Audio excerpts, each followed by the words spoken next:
एक सरकारी चरागाह थी जिसके अंदर जानवर चरा करते थे। हमारे यहाँ भी पंजाब में कुछ जगह होती हैं तो हम लोग कहते हैं शामलाट है।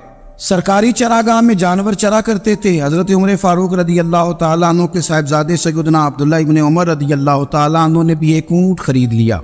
तो सब लोगों के जानवर सरकारी चरागाह में चरते थे। आपने भी अपना जानवर वहाँ चरने के लिए, खाने पीने के लिए छोड़ दिया। वो जब ऊँट आया तो पतला था, कुछ दिनों के बाद वो फरबा हो गया, ताकतवर हो गया, मोटा ताज़ा हो गया।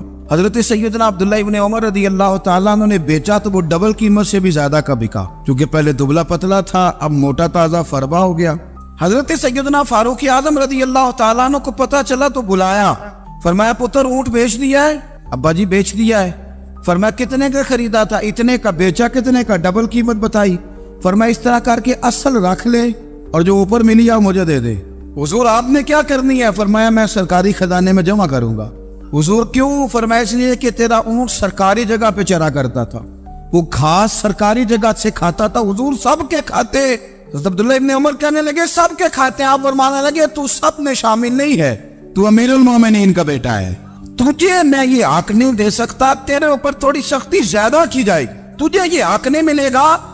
तू अपने ऊँट को चूंकि सरकारी चरागाह में चराया करता था, लिहाजा तुझे वो जो असल रकम यहाँ जमा करानी पड़ेगी।